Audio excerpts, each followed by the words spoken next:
नमस्कार, बहुत स्वागत है आपका। इंडिया टीवी देख रहे हैं आप। आपके साथ मैं हूं प्राची पाराशर। शाम के 5 बज चुके हैं। वक्त हो गया है मुकाबला का। प्रधानमंत्री मोदी अमेरिका और मिस्र के दौरे से लौट आए हैं। इधर मोदी ने वतन वापसी की, उधर रक्षा मंत्री ने पीओके को लेकर एक बहुत बड़ी बात कह दी। मोदी और बाइडेन की मुलाकात के बाद पाकिस्तान में पहले से ही खलबली मची हुई है। वहां की सरकार को सांप सूंघ गया है। शहबाज तो चुप्पी साधे हैं, लेकिन इमरान बार बार मोदी का डर दिखा रहे हैं। पाकिस्तान को डर है कि मोदी और बाइडेन में कोई ऐसी गुप्त डील हुई है जो उसके लिए आफत बन सकती है। पाकिस्तान और पीओके को लेकर अचानक से इतनी आवाज क्यों उठने लगी है? योगी आदित्यनाथ बार बार पाकिस्तान का नाम क्यों ले रहे हैं? रक्षा मंत्री पीओके के विलय का फॉर्मूला क्यों बता रहे हैं? क्या मोदी ने पीओके के लिए कोई ऐसा प्लान तैयार कर लिया है जो 2024 से पहले लॉन्च हो जाएगा? मुकाबला में आज इसी पर करेंगे बहस, लेकिन पहले एक रिपोर्ट आपको दिखाते हैं।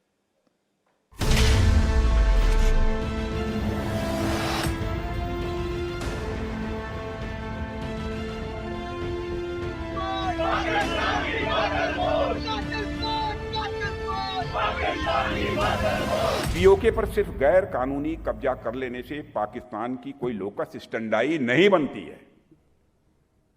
भारत की संसद में पीओके को लेकर एक सर्वसम्मत प्रस्ताव पारित है कि वह भारत का ही हिस्सा था, है और आगे भी हम मानते रहेंगे। और इस मंशा को एक नहीं, कम से कम 3 प्रस्ताव संसद में इस मंशा को लेकर पारित किए जा चुके हैं। साथियों, हमारा अब तो आप ये देख रहे हैं कि पीओके में क्या हो रहा है। मैंने एक बात कहा था कि मुझे लगता है कि बहुत ज्यादा हमको कुछ करने की जरूरत नहीं पड़ेगी। पाक ऑक्युपाइड कश्मीर के लोगों पर जो जुल्म ढाया जा रहा है, वहीं से यह डिमांड उठेगी कि हमको भारत में अपने को मर्ज करना है। रक्षा मंत्री के इस बयान का मतलब क्या है? क्या मोदी सरकार 2024 से पहले पीओके को भारत में शामिल करने की प्लानिंग में लगी है? रक्षा मंत्री राजनाथ सिंह का पाकिस्तान पर बयान बहुत बड़ा है। वहीं से यह डिमांड उठेगी कि हमको भारत में अपने को मर्ज करना है। रक्षा मंत्री राजनाथ सिंह ने यूं ही नहीं कहा। पीओके भारत का हिस्सा है और उस पर पाकिस्तान का कब्जा गैर कानूनी है।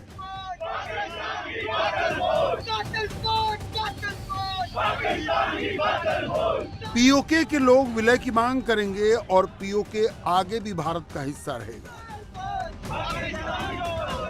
ये बयान तब सामने आया है जब पीएम मोदी अमेरिका के दौरे से निकलकर मिस्र के दौरे पर हैं। वहां पीएम अल हकीम मस्जिद का आधिकारिक दौरा कर रहे हैं। वहीं से यह डिमांड उठेगी। आप रक्षा मंत्री के इस बयान को सामान्य मत समझिए। पाकिस्तान को लेकर सरकार में कुछ बड़ा चल रहा है। बाबा बुलडोजर योगी आदित्यनाथ का कल का बयान देखिए, जहां पाकिस्तान और भारत की तुलना थी। सीएम योगी ने कहा, जिस वक्त भारत में राशन मुफ्त में मिल रहा है, उस वक्त पाकिस्तान के लोग एक एक रोटी के लिए तरस रहे हैं। भैया बहनों, 80 करोड़ लोगों को भारत 3.25 वर्ष से फ्री में राशन की सुविधा दे रहा है और दूसरी तरफ 1947 में भारत का विभाजन करके बना हुआ पाकिस्तान एक एक रोटी के लिए मोहताज हो रहा है, जब भारत अपनी आजादी का अमृत महोत्सव मना रहा है। मोदी दुनिया के दौरे पर हैं। भारत में पीओके के विलय की चर्चा चल रही है और पाकिस्तान में मोदी के नाम की चर्चा हो रही है। अमेरिका में मोदी ने जो कुछ किया, इमरान खान ने पाकिस्तान के हुक्मरानों पर उंगली उठाते हुए मोदी का आईना दिखाया। कि इनकी स्टेटमेंट, जॉइंट स्टेटमेंट आई अमेरिका की और हिंदुस्तान की, कि पाकिस्तान का बस अब सिर्फ एक रह गया है कि दहशतगर्द है बस। ये फिर वही जो ग्रुप्स हैं कि पाकिस्तान में वो फलाना लश्कर है और ये और वो है, तो पाकिस्तान को तो वहाँ खड़ा कर दिया और फिर कहा कि आप ये ख़त्म करें। हुक्म दिया हमें कि आप ख़त्म करें। और मैं आपको यकीन दिलाता हूँ कि इस हुकूमत से कोई स्टेटमेंट नहीं आएगी इसके ख़िलाफ़। उन्होंने इनके ऊपर एक ऐसी स्टेटमेंट दी है कि पाकिस्तान की हैसियत बता दी है। हिंदुस्तान है अगला, आपने हिंदुस्तान के अगर इसी तरह उनके चेले बन के रहना तो ठीक है, नहीं तो आपकी कोई हैसियत नहीं है। असल में इसका ये मफहूम निकला है। great democracy, India and the United States. Modi Bharat का ग्लोबल डंका बजा रहे हैं, मगर फोकस पड़ोसी पाकिस्तान पर है। सवाल तो यह है कि क्या कश्मीर पर आर पार और 2024 में फिर मोदी सरकार?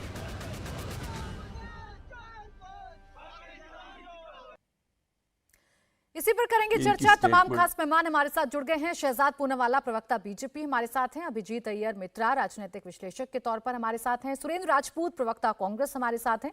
राजीव रंजन, राष्ट्रीय सचिव जेडीयू, हमारे साथ हैं। और समाजवादी पार्टी के प्रवक्ता भी अब से कुछ देर बाद हमें ज्वाइन करेंगे।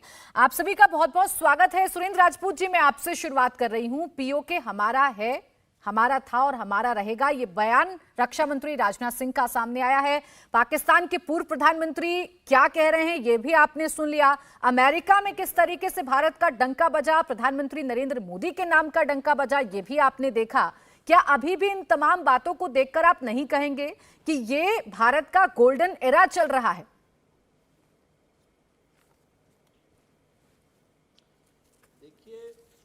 पाकिस्तान ऑक्यूपाइड कश्मीर भारत का अंग था, अंग है और अंग रहेगा। ये प्रत्येक देशवासी आज से नहीं हमेशा से कहता है, इसमें कहीं कोई दो राय नहीं है।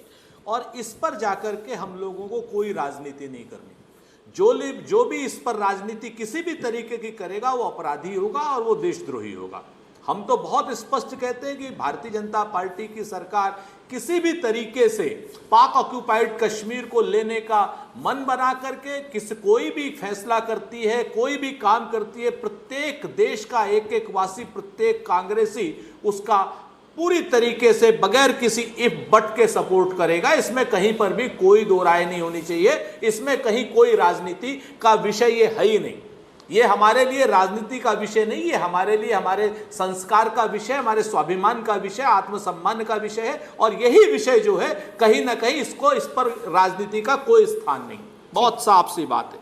आप लोग इसको राजनीति का विषय बिल्कुल नहीं बनाइए, और जो भी देशवासी बनाएगा वो पाप का भागी, श्राप का भागी और नरक का भागी होगा। बहुत स्पष्ट है। तो एक पाक का ऑक्यूपाइड कश्मीर पर तो बहुत, मैं सिर्फ इतना सा ही कहूंगा कि जंग में कागजी अराफात से क्या होता है, हिम्मतें लड़ती हैं तादाद से क्या होता है। हिम्मत करिए, पूरा देश आपके साथ है, पूरी कांग्रेस आपके साथ है। साफ सी बात। दूसरी बात, अब आप आ जाइए अमेरिका के दौरे पर। तो अमेरिका के दौरे पर 75 साल के जवान भारत का प्रधानमंत्री अगर जाता है तो वो वहां पर सम्मान प्राप्त करता है। इसमें कहीं कोई दो राय नहीं। 75 साल से लगातार मजबूत होता भारत। 1948 में 1760 करोड़ के बजट से लेकर के 44 करोड़ के बजट तक लाने वाले भारत के प्रधानमंत्री को आपको पूरी दुनिया के किसी भी राष्ट्राध्यक्ष को सम्मान देना ही पड़ेगा। पहले भी ये सम्मान मिलता था, डॉक्टर मनमोहन सिंह जी को भी मिला, अटल बिहारी जी को भी मिला, इंदिरा जी को कैसा सम्मान मिला, जवाहरलाल साहब को कैसा सम्मान मिला, दुनिया ने देखा है। तो इसको लेकर के हम अपनी कूटनीति को लेकर के हम लोग कोई बहुत विशेष चर्चा नहीं करते हैं। लेकिन हाँ, यहां पर कुछ प्रश्न उठते हैं। यहां पर जो प्रश्न उठते हैं कि आप कूटनीति का विदेश में डंका बचाने की बात कर रहे हैं, लेकिन देश जल रहा है। जब देश जल रहा होता है तो विदेश नीति की डंके की बात फीकी पड़ जाती है। प्राची, मणिपुर में पिछले 48 दिन हो गए हैं, लगातार हिंसा, आतंकवाद, सारी चीजें हो रही हैं और प्रधानमंत्री जी की रहस्यमयी चुप्पी है। वहां पर सेना से आतंकवादियों को छुड़वा ले रहे हैं वहां के लोग, और उसके बाद सेना की सेना को छोड़ना पड़ रहा है। 12 आतंकवादियों को भीड़ छुड़वा ले रही है। लेकिन मणिपुर, ऐसा लग रहा है कि क्या मणिपुर देश का हिस्सा नहीं है जो सर्वदलीय बैठक में प्रधानमंत्री जी नहीं बैठ सकते? हमारा बड़ा स्पष्ट मानना है कि आप विदेश में जो नीति की बात करते हैं उस पर हम अलग चर्चा कर लेंगे, बिल्कुल अपनी जगह पर है। वो विदेश नीति की चर्चा में रूस ने तेल आपको रुपए में देने से मना कर दिया, ये अपने आप में सच है। रूस और यूक्रेन ने रक्षा के पार्ट उपकरण जो हैं आप सप्लाई आपको नहीं। सुरेंद्र राजपूत जी, ये भी अपनी जगह पर बात। सुरेंद्र राजपूत जी, देखिए आपने जो प्रश्न उठाए उन प्रश्नों को मैंने सुना और उन प्रश्नों का सवाल यहाँ बैठे शहजाद पूनावाला जी देंगे। लेकिन एक बात, जब आप कहते हैं कि ये भारत का सम्मान है, तो भारत को अगर सम्मान मिल रहा है तो आप इसमें बिल्कुल योगदान नहीं देंगे मौजूदा सरकार का? बिल्कुल नहीं कहेंगे कि मौजूदा सरकार ने हाँ कोई तो कदम उठाए होंगे? जो ऑस्ट्रेलिया उनको बॉस बोल रहा है, बाइडेन उनका ऑटोग्राफ ले रहे हैं, अगर वो मिस्र जा रहे हैं तो उनका किस तरीके से स्वागत हो रहा है वो हम सब देख रहे हैं। एलन मस्क कह रहे हैं कि हम आपके बहुत बड़े फैन हैं। इसमें कोई योगदान नहीं मौजूदा सरकार का, कोई योगदान नहीं प्रधानमंत्री नरेंद्र मोदी का। देखिए, एग्जीक्यूटिव योगदान जो होते हैं ना प्राची, जैसे आपका इंडिया टीवी चल रहा है और आप आज की डेट में बहुत अच्छी प्रस्तुता है, लेकिन रजत शर्मा से लेकर के आज तक के सौरभ है या सारे एंकर्स हैं, उनका सबके अपने योगदान है। आपका भी वही योगदान है।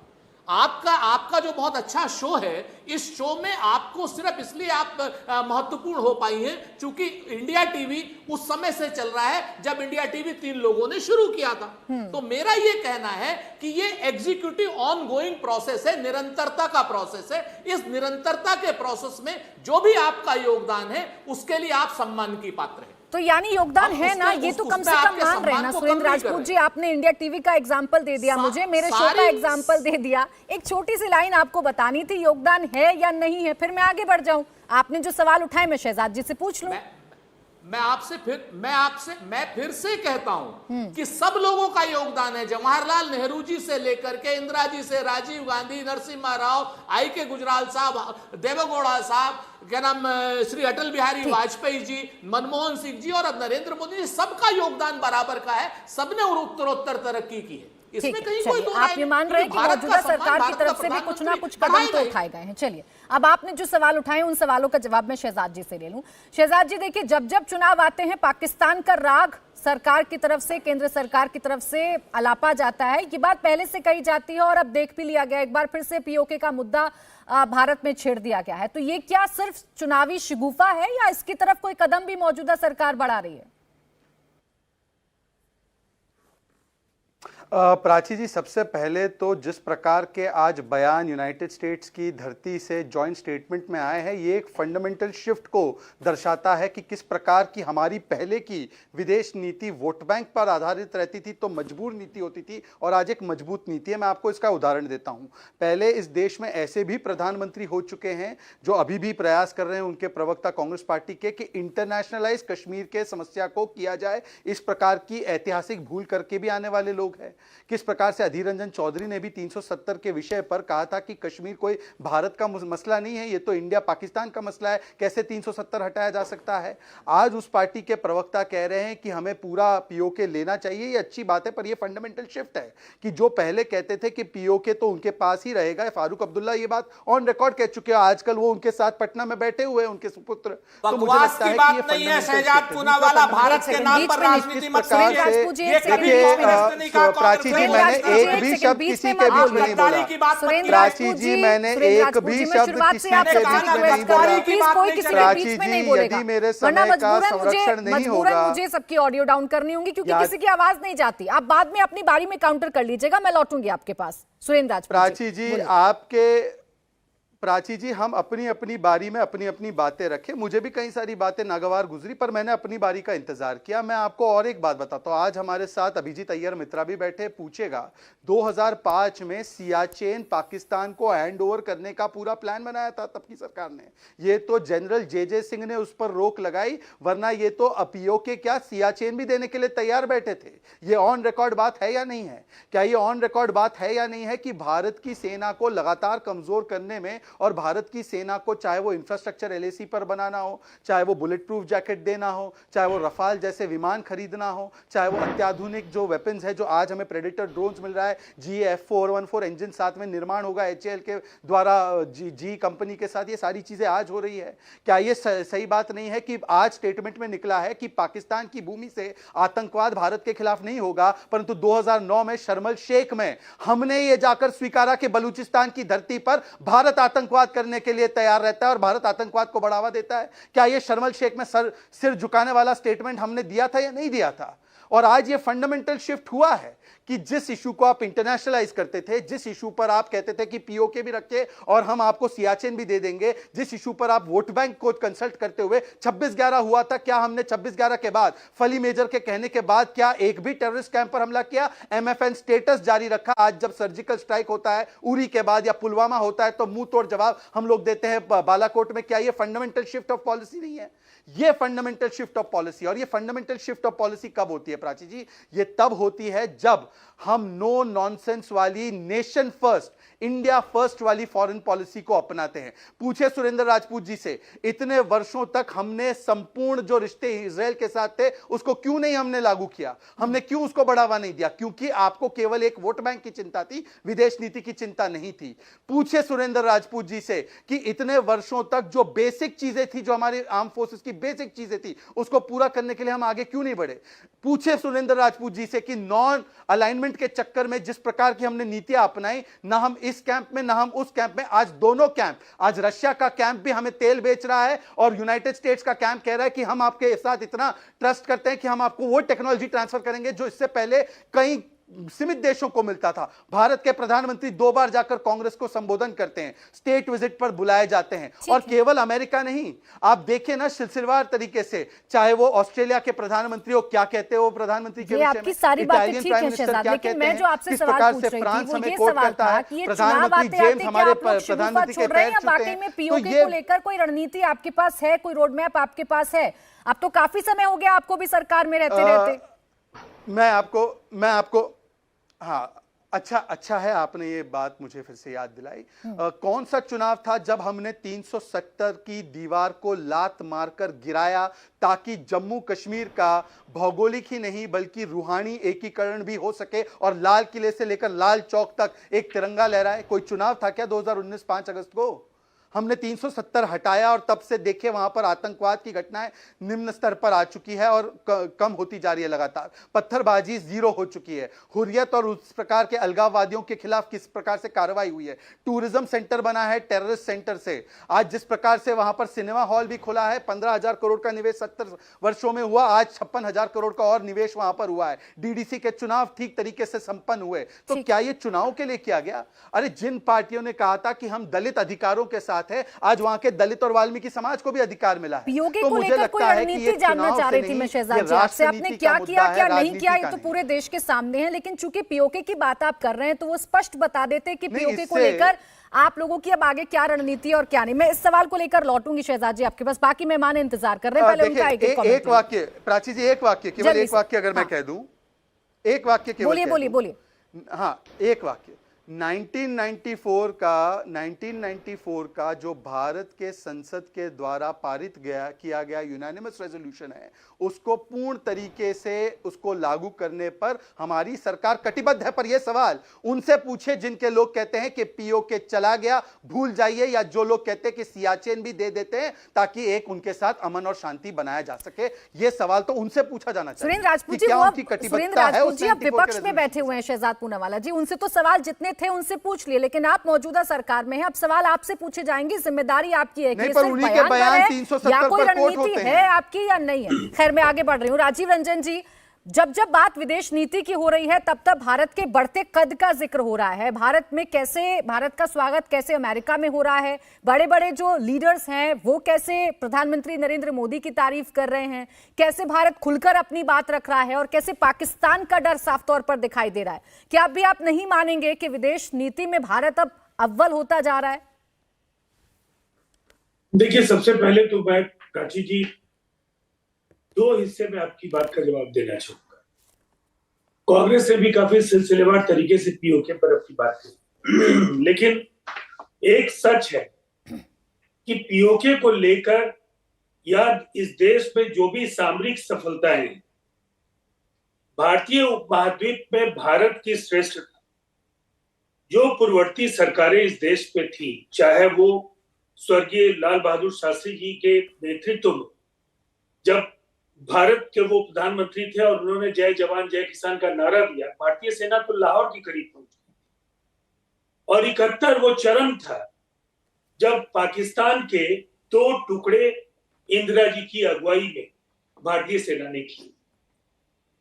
जहां तक सर्जिकल स्ट्राइक्स के सवाल हैं, ये शायद ये एक ऐसा दौर है जिसको बड़बोलेपन के लिए शताब्दियों तक याद किया जाए।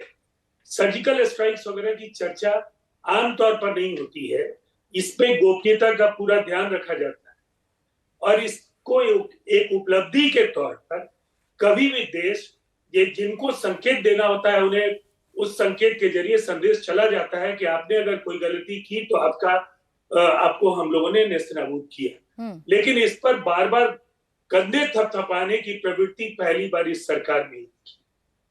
जहां तक पाकिस्तान का बनना, मैं तो पीओके जैसे सवालों से ज्यादा महत्वपूर्ण ये मानता हूं कि जो लोग महात्मा गांधी और कांग्रेस को भारत के विभाजन के लिए गालियां सिलसिलेवार तरीके से देते हैं, उन्हें हिंदू महासभा के द्विराष्ट्रवाद के सिद्धांत का अध्ययन कर लेना चाहिए।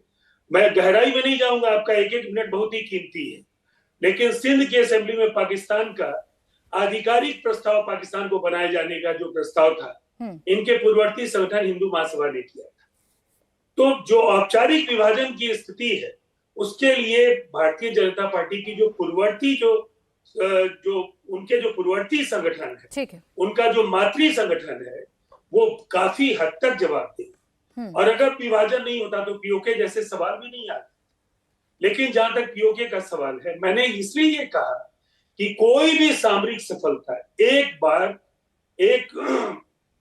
म्यांमार की सीमा के अंदर हॉट परस्यूट का दावा इनके एक प्रवक्ता ने मेरी उपस्थिति में एक लाइव चैनल में किया था। ठीक है। और उस पर काफी कड़ी प्रतिक्रिया म्यांमार के गवर्नमेंट की आ गई। ऐसे मसलों पर राजनीतिक दलों को कहीं ना कहीं सामरिक और राजनयिक सवालों पर घरेलू राजनीति को से जोड़कर पीठ थपथपाने की प्रवृत्ति से ठीक है राजीव रंजन जी, रही बात सर्जिकल स्ट्राइक की तो देखिए उस पर सवाल विपक्ष ने उठाए। रही बात पीओके की, अभी आप कह रहे हैं भारतीय जनता पार्टी किस तरीके से जिम्मेदार है कि पाकिस्तान भारत से अलग बन गया, तो आप उसी भारतीय जनता पार्टी के साथ सत्ता में रहें, उस वक्त भी आपको आईना दिखाना चाहिए था। अब उस पर अगर आप करेंगी तो मुझे काफी समय दे दीजिएगा। मैं एक सेकंड पहले मैं डिबेट में मैं पूरे इतिहास पर चला जाऊं। मैं ठीक है, आप इतिहास में चले जाइएगा। दूसरी बात कह रहा हूं, मैं एक कमेंट अनुराग जी का ले लूं। राजीव जी, मैं एक कमेंट अनुराग जी का ले लूं, फिर उसके बाद विस्तार से आप बताते रहिएगा।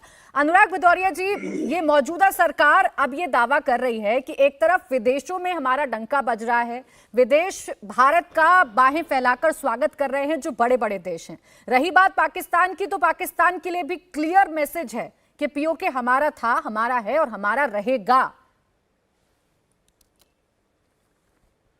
देखिए, सवाल ये नहीं है, सवाल है कि भारतीय जनता पार्टी ने पीओके के लिए क्या किया, उसे अपना बनाने के लिए कौन से स्टेप लिए, क्या कोई ऐसी उन्होंने रणनीति बनाई है?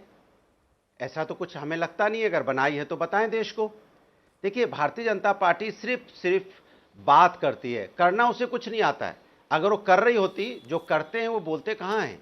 ये तो सिर्फ बोलते हैं, क्योंकि इनको हर चीज में बोलना है। करना आपने कभी देखा है इनको करते हुए? जो इन्होंने बोला आज तक कोई काम किया है क्या?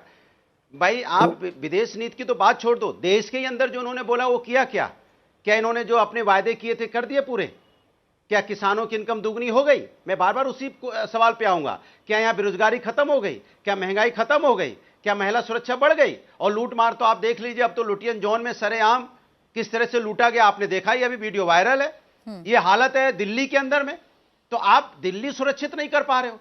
तो आपने जो बोला था वो आपने किया क्या, ये तो हम जानना चाहते हैं, देश जानना चाहता है आपने कि जो वादे आपने किए थे, लंबे लंबे वादे, इतने बड़े बड़े वादे आपने किए थे, उसमें कोई पूरा आपने नहीं किया। हाँ, ये जरूर है कि आप पुरानी सरकारों को सिर्फ कोसने का काम आप जानते हैं, लगातार पुरानी सरकारों को कोसेंगे, लेकिन 9 साल में आपने क्या किया है वो बताइए ना, जनता जानना चाहती है। एक बात। दूसरी बात, जहां तक इनकी कूटनीति की बात है, हमारे पड़ोसी देश पाकिस्तान से तो हमारा वैसे ही 36 का आंकड़ा है, नेपाल हमसे वैसे ही अब देखो आंख तिरने लगा है, गोली भी चला देता है कभी कभी। आप सोचो, जो हिम्मत नहीं जुटाता था उससे हमारे रिश्ते देखिए कैसे हैं। चाइना में क्या हाल चाइना के साथ है, वो हमारे अंदर ही घुसा चला आ रहा है। तो आपकी कूटनीति में जानना चाहता हूं ना। अच्छी बात है कि आप अमेरिका गए, अमेरिका हिंदुस्तान के प्रधानमंत्री जी का सम्मान किया, बिल्कुल, चूंकि हिंदुस्तान का सम्मान है। तो हिंदुस्तान कोई आज से तो है नहीं, हिंदुस्तान को 9 साल में तो बना नहीं। ये शक्तिशाली हिंदुस्तान, मैंने ये सवाल पहले ही पूछा था, जो वहां पे प्रवासी भारतीय थे, क्या प्रवासी भारतीय 40 साल से वहां पे गए हुए हैं, उन्होंने बड़ा बड़ा एम्पायर, अपनी बड़ी बड़ी बिजनेस खड़ी की है, बड़े बड़े साइंटिस्ट हैं वहां पे, लेकिन वो कितने साल पहले गए हैं? 30 साल, 35 साल, 40 साल? क्या 9 साल पहले कोई गया है यहां से जो उसने जाके इतना विकास कर लिया? ये तो हिंदुस्तान पहले से विकसित हो रहा था, और यहां के लोग वहां अमेरिका गए, उन लोगों को जिनकी जिम्मेदारी सरकार की बनती थी कि जो लोग, जो साइंटिस्ट वहां पे हैं, आप जाइए किसी बड़े ऑर्गेनाइजेशन में 30 से 40% लोग जो बड़े, जिनको हम लोग बोलते हैं इंटेलिजेंट लोग हैं, जो वहां की टेक्नोलॉजी को चलाते हैं, वो भारतीय हैं। तो हमारी जिम्मेदारी बनती थी कि उनको हम कैसे भारत में उतना काम दे देते और भारत को ही हम आगे ले जाते, बजाय इनके कि हमको टेक्नोलॉजी वहां से लाने की जरूरत नहीं पड़ती। हमारे भारतीय तो हैं सारे, IIT नहीं तो आप देखोगे सारे वहीं पे। आखिर वो क्यों हैं? आखिर भारत के लोग वहां पे इतना अच्छा काम कर रहे हैं और उनका देश उन्नति कर रहा है और हमें उनसे टेक्नोलॉजी खरीदनी पड़ रही है। वही भारतीय अगर इंडिया में काम करते तो टेक्नोलॉजी हमें खरीदने की जरूरत नहीं पड़ती, वो इंडिया में रह जाती, इंडिया के लोगों के काम आती। आखिर कहां पे ये चूक हो रही है ना कि वही अमेरिका अब यहाँ जेट इंजन बनाने को तैयार हो रहा है। वही अमेरिका कह रहा है कि भारत में आकर मैं जेट इंजन बनाऊंगा। और ये जो नई थ्योरी आप दे रहे हैं कि यहाँ से बाहर चले गए लोग, अब से नहीं गई, बहुत सालों से गए, तो इसके लिए तो फिर बाकी सरकारें भी जिम्मेदार हैं। कोसिए फिर आप उनको भी, उनसे भी सवाल पूछिए। तो मैं वही तो कह रहा हूं, लेकिन इन्होंने 9 साल में, सुनते ना, इन्होंने 9 साल में कितने लोगों को जाने से रोका और यहां पे काम दिया। सवाल ये है जब यहां के लोग वहां उन्नति कर गए तब ये कह रहे हो कि नहीं हमारे लोगों ने बड़ी उन्नति की है। तो इसमें बीजेपी सरकार की तो कोई यहां पे कोई मैं उन लोगों की उन्नति की बात नहीं कर रही थी, मैं तो भारत अमेरिका के बीच में मजबूत होते रिश्तों की बात कर रही थी। पाकिस्तान जिस तरीके से बौखलाया हुआ है मैं उनकी बात कर रही थी। अनुराग भदौरिया जी जो चाइना बयान दे रहा है मैं उसकी बात कर रही थी, उस पर आप कमेंट करिएगा। मुझे एक छोटा सा ब्रेक लेना है अनुराग जी, फिर मैं अभिजीत जी आपके पास आऊंगी। माफी चाहूंगी आपके पास में आ पाए। 5 सेकंड तो सवाल पूछा तो 5 सेकंड सुन लीजिए, बोलिए जल्दी बोलिए। अगर ये पहले भारत और अमेरिका के रिश्ते कब खराब थे? आप बता दीजिए कब खराब थे भारत अमेरिका के रिश्ते? या ऐसा तो कोई रिश्ते भारत अमेरिका के थे नहीं इसके पहले कि जब बीजेपी आई तो रिश्ते नहीं। तो अनुराग भदौरिया जी आप बातों को तोड़िए मत। ये नहीं कहा गया कि भारत अमेरिका के रिश्ते खराब थे, मैंने कहा मजबूत हो रहे हैं, मजबूत हो रहे हैं। अनुराग जी अपने देखने का तरीका है, अपना देखने का नजरिया है। मैंने कहा मजबूत हो रहे हैं, मजबूत अगर हो रहे हैं तो उसके पीछे भी तो कोई वजह होगी ना। जी 9 सालों में मौजूदा सरकार जिस तरीके के दावे करती है कि विदेश नीति या प्रधानमंत्री नरेंद्र मोदी का जिस तरीके का कद विदेशों में देखने को मिल रहा है, बड़े बड़े नेता, बड़े बड़े लीडर्स उनकी जिस तरीके से तारीफ कर रहे हैं, आपके नजरिए में 9 साल में ऐसा क्या बदला है कि भारत की स्थिति भी बदल रही है, मजबूती के सामने भारत ग्लोबली अपनी छवि को पेश कर पा रहा है और भारत में निवेश करने के लिए, भारत में आने के लिए बड़े बड़े देश भी उत्सुक हैं? थैंक यू प्राची जी। देखिए क्या हुआ था इसके पहले कि जो पिछले 9 साल में क्या बदला है कि फॉरेन पॉलिसी का एक बहुत महत्वपूर्ण तरीके से देखा जा रहा है सरकार में। इसके पहले क्या होता था आप देखेंगे, मिस्र के राष्ट्रपति उस टाइम जो मुस्लिम ब्रदरहुड के थे वो आए थे और हमने जब उन्होंने सुएज कनाल का तीसरा चैनल खोला था, हमने किसी को भी महत्वपूर्ण नहीं भेजा था, उससे वो काफी गुस्सा हो गए थे। तो आपने देखा होगा कि नरेंद्र मोदी के पहले टर्म में वो तकरीबन 100 या 100 से ज्यादा देश गए थे। क्यों? क्योंकि वो सब विजिट्स पेंडिंग थे। हम सोचते हैं कि बस डिप्लोमेसी में आप कुछ बोल लीजिए उससे काम चला जाता है, ऐसे नहीं है। जब दूसरे प्रधानमंत्री और राष्ट्रपति इधर आते हैं, एक ये होता है कि आप भी उनके घर जाए। जैसे आपके घर अगर आपके मित्र आए लड्डू लेके और मैसूर पाक लेके, तो आप तमीज बनती है कि आप भी उनके घर जाएं, कम से कम फूल या पटाखा ऐसे कुछ लेके। ये नहीं हो रहा था। एक किस्म से फॉरेन पॉलिसी को बिल्कुल इग्नोर किया गया था पूरा का पूरा डोमेस्टिक पॉलिसी की वजह से। क्या चेंज हुआ कि पहले 5 साल में इस पे एक बहुत फोकस्ड तरीके से फिर से उस पे दृष्टि लगा। और अगर आपको देखना है, अभी अनुराग जी ने बोला कि अमेरिका और हिंदुस्तान के रिलेशन कब खराब थे। मैम आप क्या भूल गई हैं कि 1970 का जो युद्ध था पाकिस्तान के साथ, उसमें अमेरिका ने हमारे खिलाफ उनका 7th फ्लीट भेजा था हमको धमकी देने के लिए, हमको न्यूक्लियर धमकी भी दिया था। जब 1980 से लेके 84 में जब रेगन थे, 88 तक रेगन उनके राष्ट्रपति थे, इंदिरा गांधी को पूरा का पूरा गार्ड ऑफ ऑनर दिया गया था व्हाइट हाउस पे। और उसी टाइम, जिस टाइम इंदिरा गांधी को गार्ड ऑफ ऑनर दिया जा रहा था, उसी टाइम वो रेगन खुद देख रहे थे कि पाकिस्तान को परमाणु हथियार मिले। वो जो अब्दुल कादिर खान थे, वो जो परमाणु हथियार नेदरलैंड से चोरी कर रहे थे, जिस लैब से वो काम कर रहे थे, उसी टाइम, लगभग उसी टाइम रेगन ने लिखा था इसको इग्नोर करो। तो हमारे रिलेशंस बहुत ही खराब थे, ऑलमोस्ट हम युद्ध पे उतरे थे एक बार। तो तब से अब तक अगर आप देखेंगे हम कितने दूर आए हैं। इसमें निश्चित कांग्रेस का भी हाथ रहा है इसको बेहतर करने में। नरसिम्हा राव ने काफी काम किया था इसको फिर से ठीक करने में। पर आप देख लीजिए उससे पहले जो अमेरिकन राष्ट्रपति हिंदुस्तान आए थे वो 1978 में जिमी कार्टर थे। उसके बाद 20 साल कोई भी अमेरिकन राष्ट्रपति हिंदुस्तान नहीं आया।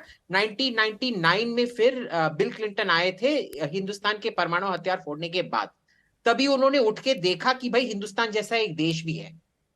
और उस परमाणु हथियार को किसने फोड़ा था? अटल बिहारी वाजपेयी जी।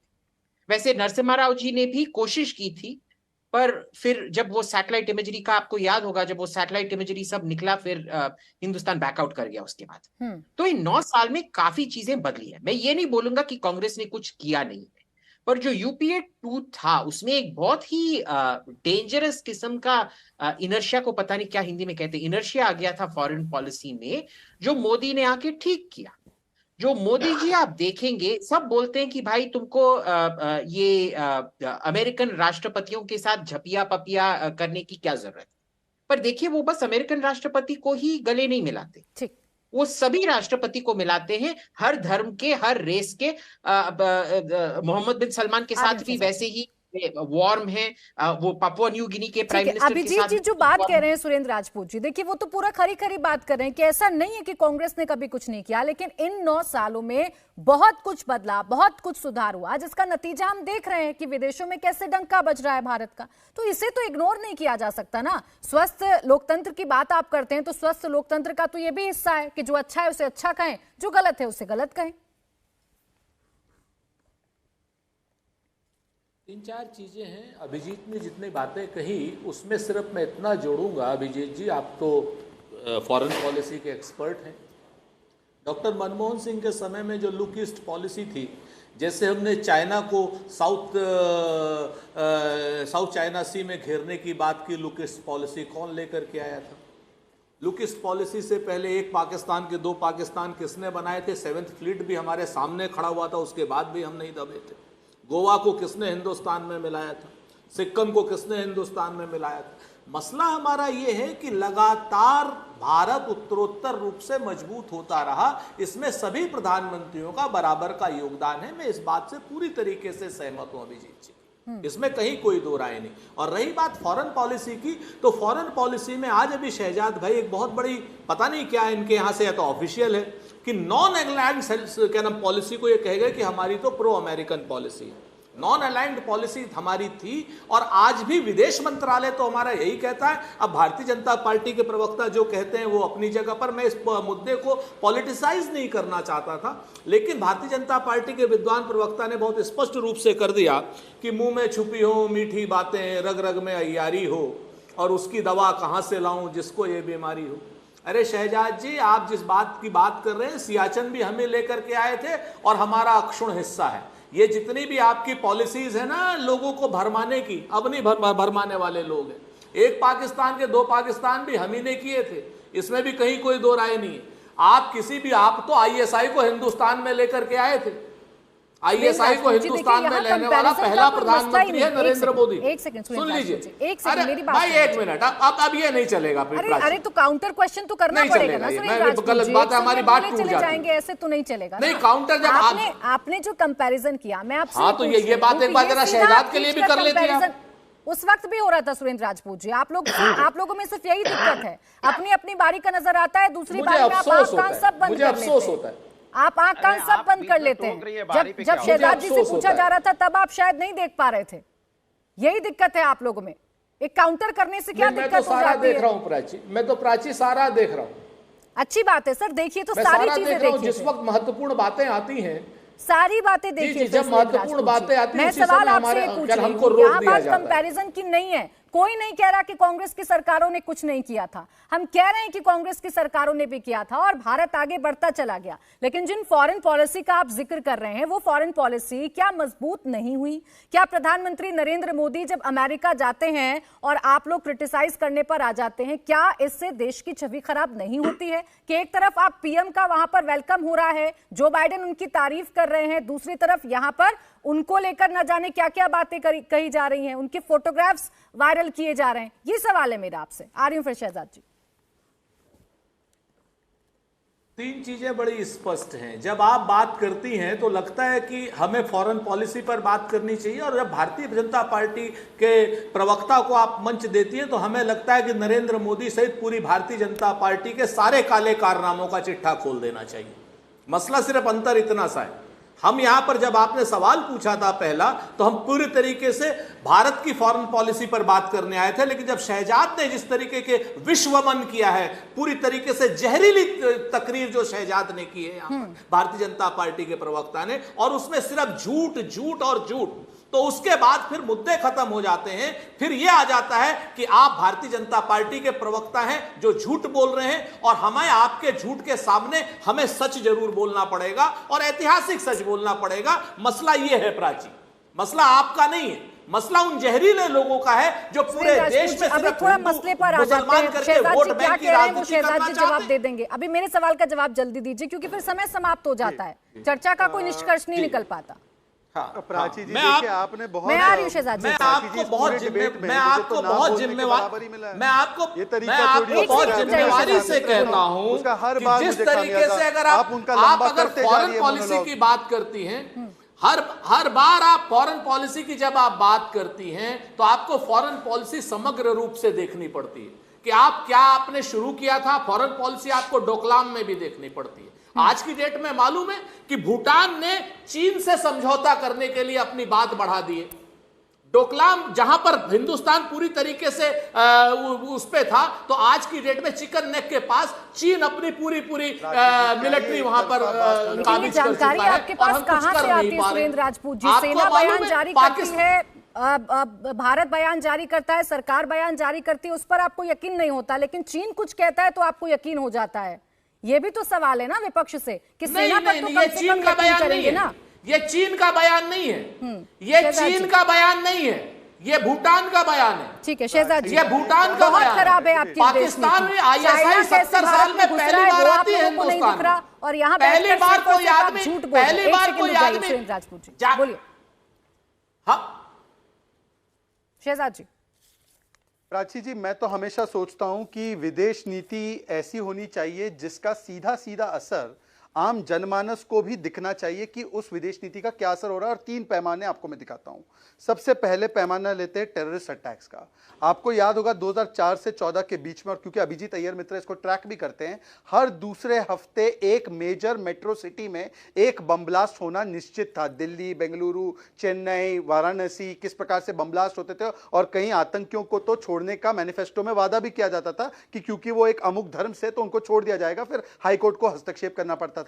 आज जम्मू कश्मीर और पंजाब, जहां पर क्योंकि बॉर्डर है या वहां पर एक प्रकार से कॉन्फ्लिक्ट है अभी भी, तो उसको छोड़ दिया जाए तो मेजर सिटीज में क्या टेररिस्ट अटैक हो रहा है। 2014 के बाद ये बड़े आतंकी हमले लगभग रुक गए हैं, ये हकीकत है। प्राची जी मुझे मौका दीजिए। दूसरी बात, जब भारत का कोई नागरिक अगर कहीं पर भी, प्राची जी देखिए मैं किसी के बीच में नहीं बोलता हूं, आप मुझे तय कर दीजिए अगर मैं अपने समय पर बोल सकता हूं। वो सिर्फ वक्त मांग रहे हैं प्राची जी, कुछ नहीं कह रहे हैं। वो बोलिए आप शहजाद जी। वो मांगते रहे, उन्होंने अभी 10 मिनट भाषण मांगने में इतने 10 परेशान मिनट क्यों जाते हो? मैंने प्राची जी से वक्त मांगा। अब देखिए, आपका वक्त खत्म कर दिया है जनता ने, अब जनता ने वक्त खत्म किया तो आप वक्त मांग रहे हैं। अरे तो आपका वक्त खत्म होने वाला 2024 में, आज जब 2014 के बाद, 2024 तक तो बोल पाओगे, 2014 के बाद प्राची जी, 2014 के बाद प्राची जी, 2014 के बाद जब भी ऐसी स्थिति निर्माण हुई, भारत के तिरंगे और भारत का पासपोर्ट का स्ट्रेंथ ये था कि न केवल भारतीयों को, चाहे अफगानिस्तान हो, लिबिया हो, यमन हो, यूक्रेन हो, चाहे और भी ये कोविड के समय पर वंदे भारत का मिशन हो, न केवल भारतीयों को, एक आध कोई ऐसे देश जिनकी हमसे बनती नहीं है उनको भी जब हम ह्यूमैनिटेरियन नाम पर देना था तो हमारे झंडे के तहत ही उनको आश्रय मिला और वो वापस अपनी भूमि पर आ सके। तो ये भारत की स्ट्रेंथ है। आज G20 की अध्यक्षता भारत जब करता है तो जिस प्रकार से G20 की अध्यक्षता करता है तो वॉइस ऑफ ग्लोबल साउथ बनता है, और पूरे देश और दुनिया के लोग जिस प्रकार से भारत की G20 की अध्यक्षता देखते हैं। और ये अनुराग जी कहते हैं हम वादा पूरा नहीं करते हैं। अरे भाई, हमने जब 370 हटाने का वादा किया था, वादा पूरा किया, तब आपने बोला क्यों हटाया। आजकल आपके गठबंधन में लोग कह रहे क्यों हटाया।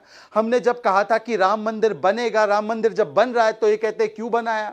और अब जब यूसीसी के ऊपर भी हमारी राज्य सरकारों ने पहल की है, जो हमारा एक वादा था, तो ये कहते हैं यूसीसी ला रहे हैं क्योंकि इनको सांप्रदायिक माहौल तैयार करना है। भाई वादा पूरा करो, वादा पूरा ना करो तब दिक्कत। अब सुनिए, देखिए प्राची जी मेरी बात हो जाने दीजिए, प्राची जी मुझे बात अपनी पूरी करने दीजिए। सवाल तो सुन लीजिए ना, अनुराग जी ने जो मसले उठाए थे वो मसले आम जनता से जुड़े हुए थे सर। महंगाई बेरोजगारी का जिक्र भी किया था। किसानों की इनकम तो दूंगी ये अच्छा, हाँ मैं उस पर भी बोलता हूं। किसानों की प्राची जी आपने, मैं उसके ऊपर भी खालिस्तानी प्राची जी अनएम्प्लॉयमेंट की अगर आपको बात विदेश नीति में करनी है तो उसका भी मैं आपको जवाब दे देता हूं उसमें। हाँ प्राची जी, क्योंकि आपको प्राची जी बोलिए शहजाद जी, आप महंगाई पर बताइए कि खत्म हो गई क्या?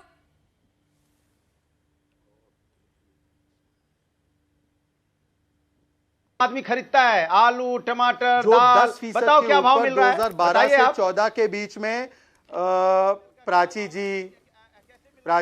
देखिए ये बार बार हो रहा है। प्लीज एक सेकंड बोलिए, वो अपने महंगाई पर मसला पूछ रहे हैं। एक सेकंड अनुराग जी, समय चर्चा बहुत अलग चली जाएगी, जल्दी से जवाब दे दीजिए। महंगाई खत्म हो गई? अनुराग जी एक सेकंड, महंगाई खत्म हो गई शहजाद जी? हाँ बिल्कुल प्राची जी, हाँ प्राची जी ये तो उनको जनता से जरूर पूछना चाहिए, क्योंकि जो 10% के ऊपर महंगाई दर रहती थी आमूमन 2012 से 14, आज वो 4.25 पर है। इसीलिए अनुराग जी को विदेश नीति छोड़िए, नाले साफ करने की भी उनको ठीक से समझते नहीं है लोग, और लोग नाला साफ करने का भी मौका नहीं दे रहे हैं। लखनऊ का नगर निगम भी इनको हाथ में नहीं थमा रहा है। अगर महंगाई पर कंट्रोल नहीं होता तो जनता हमें वोट करके इनको रिजेक्ट नहीं करती। अगर महंगाई और अनएम्प्लॉयमेंट की चर्चा करनी है, एक सेकंड प्राची जी, मैं अभी बात कर रहा हूँ। प्राची जी आप कंपैरिजन करने नहीं आए थे। मैं कह ही नहीं रहा हूँ। हाँ। मैं तो कांग्रेस ने क्या किया उस पर जा ही नहीं रहा हूँ। प्राची जी मैं उस पर जा ही नहीं रहा हूँ, मैं तो अपना ही गिना रहा हूँ। आप अपनी सरकार की बात करिए ना, बेरोजगारी दर आपने महंगाई कितनी कम कर दी? आप जा तो वहीं रहे हो। ठीक है, मैं अपनी सरकार की बात करता हूं। प्राची जी आप मुझे मौका दे दीजिए, आप मुझे मौका दे दीजिए। बोलिए अनुराग जी, मैं उसी का बता रहा हूं। जवाब नहीं दे रहे हो आप। अनुराग जी दे रहे हैं वो जवाब, कह रहे हैं हमने तो बहुत कम कर दी महंगाई। सवाल दीजिए पूरा। शहजाद जी पूरा मौका दीजिए, एक सेकंड प्राची जी, भारतीय जनता पार्टी से अगर जो भी सवाल पूछोगे ये 1970 की बात करेंगे। शहजाद जी आपका जवाब हो गया, 1990 की बात करेंगे, 1940 की बात करेंगे। आपका जवाब हो गया, सब लोग बीच में बोलेंगे, चर्चा नहीं हो पाएगी। एक सेकंड रुक जाइए। आपको 1970 के लिए थोड़ी चुना गया था। 1970 में क्या हुआ था? आपने वादा किया था तो जनता ने सोचा जो 1970, 1980, 1990 में नहीं हुआ वो आप नया कुछ करोगे। मुझे अपना पूरा समय नहीं दिया जाएगा और उसके बाद दुनिया की बातें गिना रहे हो। यही आदरणीय नेताजी ने बोला था कि चाइना हमारा नंबर 1 है। शहजाद जी आपको पूरा समय मिला है, आपको पूरा समय मिला है, आपको पूरा समय मिला है। ऐसा बिल्कुल नहीं हुआ है कि आपको समय नहीं मिला है, और आपके बीच में कोई बोला भी नहीं है। आपके बीच में कोई नहीं बोला सर। ऐसी चर्चा खत्म हो जाएगी, मुद्दे पर आने दीजिए। रुक जाइए एक सेकंड शहजाद जी, जल्दी बोलिए। आदरणीय नेताजी की बात मान जाते तो आप चाइना से सतर्क रहते। तो आपको सतर्क रहने के लिए हो गया था चाइना से, फिर चाइना से आपने गलबैया क्यों की? उसके बाद आपने क्यों की चाइना से गलबैया? जब आपके नेताजी डिफेंस मिनिस्टर थे, उनको चाइना के बारे में आइडिया था। उन्होंने कहा कि चाइना हमारा नंबर 1 दुश्मन है, उससे सावधान रहना। तो आप सावधान क्यों नहीं रहे? ये तरीका नहीं है प्राची जी। अगर आप मुझे मेरा समय क्यों नहीं सावधान रहे? तो मुझे भी फिर बीच में बोलना पड़ेगा। और ये भी कोई तरीका नहीं है ना, हर बार ये भी कोई तरीका नहीं है शहजाद जी। आपके बीच में ना कोई बोला है, ना किसी ने बोलने की कोशिश की है। सवाल पूछे, उन सवालों का जवाब आप ही को देना है। अब एक सेकंड रुक जाइए, किसी के बीच में बोलता हूँ। मुझे अगर पूरा मौका नहीं दिया जाएगा तो मैं भी किसी को नहीं बोलने दूंगा। अरे एक सेकंड रुक जाइए शहजाद जी, आपके बीच में कोई नहीं बोला है। नहीं प्राची जी, मेरा समय पहले पूरा हो जाने दीजिए। आपका समय पूरा हो गया, आपको पूरा समय दिया गया था शहजाद जी। नहीं प्राची जी, मुझे कितना समय आप लोग फिर टाइमर लेकर बैठा करिए। नहीं प्राची जी, आप लोग फिर टाइमर लेकर बैठा करिए शहजाद जी। आपको अंदाजा ही नहीं होता कि आप कितना बोल रहे हैं और कितना नहीं बोल रहे हैं। प्राची जी उससे पहले ही चर्चा को आगे बढ़ने दीजिए प्लीज। बोलिए अनुराग जी। पूरा बात रखने से पहले ही इंटरप्शन है। देखिए अब आवाज कम कीजिए, ऐसे प्राची जी नहीं चलेगा। बोलिए अनुराग जी, आप चाइना पर बात कर रहे थे, बोलिए। आप डरिए मत प्राची जी, कोई नहीं डर रहा अनुराग जी, यहाँ पर कोई नहीं डर रहा है। आप अपनी बात खुलकर रखिए, अपनी बात खुलकर रखिए, कोई नहीं डर रहा है। अपनी बात रखिए खुलकर। भारतीय जनता पार्टी के खिलाफ है, आवाज कम डर रहा है सब जानते हैं। बोलिए, आप अपनी बात रखिए खुलकर। नहीं अनुराग जी को आप बोलने दीजिए, मैं बोलने दे रही हूँ। आप मैंने बोला, अब मैं बोल रहा हूँ। बोलिए, आप आवाज कम तो कीजिए प्राची जी। शहजाद जी एक सेकंड रुक जाइए प्लीज। अरे प्लीज भाई, एक सेकंड रुक जाइए अब। बोलिए अनुराग जी। पूरी होने से पहले ही उसको रोक दिया गया। ये अब तरीका नहीं होता है डिबेट का, प्राची देखिए जी। भारतीय ये जनता तरीका पार्टी कतई नहीं होता है, प्राची देख जी, रहे हैं इसलिए आप। अब मैं आपसे बोलूं रिक्वेस्ट प्राची करता जी, हूं थोड़ी सी कि आवाज मेरी कम बात कर पूरी दीजिए, हो अनुराग बोलूं जी की आवाज प्राची है। जी। बोलिए हो जाएगी, बोलिए उसके बाद अनुराग जी बोलिए अनुराग जी, जल्दी देखिए बोलिए प्राची please। जी, मैंने आपसे बोला भारतीय जनता पार्टी से आदरणीय नेताजी ने सदन में खड़े होकर बोला था, आगाह किया था कि चाइना हमारा दुश्मन नंबर 1 है, इससे बच के रहना, सावधान रहना, क्योंकि डिफेंस मिनिस्टर थे, उनको इस चीज की उनको भनक थी, उनको आइडिया था, उन्होंने सरकार को आगाह किया, बीजेपी सरकार को, लेकिन ये माने नहीं, इन्होंने उनके साथ गलबैया की, उनके साथ झूले झूले। तो चाइना ने क्या किया, पीछे से हमारे साथ खंजर भौंका ना। तो आप जब विपक्ष जो बात आपसे कहता है अगर विदेश नीति के बारे में, किसी दूसरी देश के बारे में, तो आप उसको गंभीरता से क्यों नहीं लेते? आप ये क्यों समझते हो कि आप जो कर रहे हो वो अच्छा है? जो विपक्ष में जो यहाँ, क्या विपक्ष हिंदुस्तानी नहीं है क्या? विपक्ष हिंदुस्तानी नहीं है। हमें देश की उतनी चिंता है और शायद सत्ता दल से हमें ज्यादा चिंता है देश की, इसलिए हम आगाह कर रहे थे कि आप चलिए चाइना पे मैं अब जवाब ले लूं अनुराग जी, क्योंकि समय समाप्त हो जाएगा। शहजाद जी जवाब दे दीजिए, आप रुक जाइए एक सेकंड। शहजाद जी की आवाज है, दूसरी बात शहजाद जी की आवाज है, बोलिए शहजाद जी। वो व्यक्ति जो रफाल का विरोध कर रहा था, कौन है वो व्यक्ति जिसने एमओयू साइन करने के बाद हमारे आर्थिक और हमारे सॉवरेन हितों का सौदा किया था? इसका भी जवाब दीजिए अनुराग जी। कौन है वो पार्टी जिसका एक आज भी एमओयू चल रहा है चाइना के साथ? इसका जवाब दीजिए ना। आप यूसीसी की बात कर रहे थे, यूसीसी की बात तो बाद में कर लेना, पहले जो हमारी पहलवान महिलाओं का आपने आरएसएस और भाजपा है, हमारी महिलाओं का जो हमारे देश का गौरव है, उनका सम्मान आप अब कर रुक नहीं पा जाइए रहे हो। अनुराग जी, क्या चाइना पर लेते हो? जवाब दे दीजिए एक बार शहजाद जी, सिर्फ शहजाद की आवाज है। बोलिए शहजाद जी, देश का गौरव चाइना पर जो सवाल पूछे हैं आपसे, बोलिए शहजाद जी।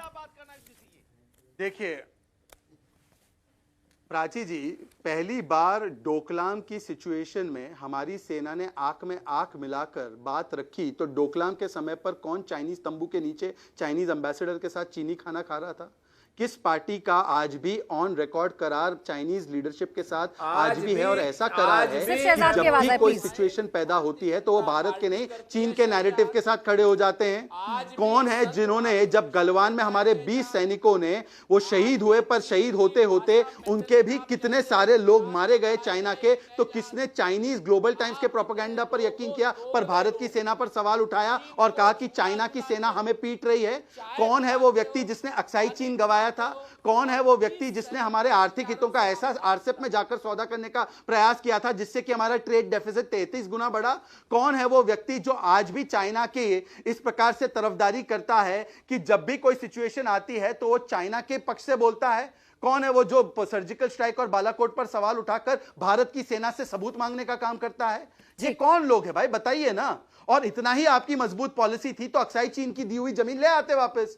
कितने सारे इंकर्जन हुए 2010 से 13 के बीच में, उसके बारे में आप एक बार बोलते नहीं है। किस प्रकार से डेप्सांग से लेकर बाकी जगहों पर किस प्रकार से चाइना ने अतिक्रमण करता रहा, उस समय क्या रिस्पांस दिया गया? और इस बार गलवान में हो या डोकलाम में हो, जो मुंह तोड़ रिस्पांस दिया गया है, उसी से तो आज एक फंडामेंटल शिफ्ट आया है। ठीक है, मैं बीच में रोक रही हूं शहजाद जी आपको। सुरेंद्र राजपूत जी, माफी के साथ मैं आपके पास नहीं आ पाऊंगी क्योंकि समय समाप्त हो गया है। एक नया स्टैंड लेना। समय समाप्त हो गया है। बहुत बहुत शुक्रिया आप सभी का हमारे साथ इस चर्चा में जुड़ने के लिए। इंडिया टीवी हर वक्त हर जगह डाउनलोड करने के लिए सर्च करें India TV news Google play store या ऐप स्टोर पर।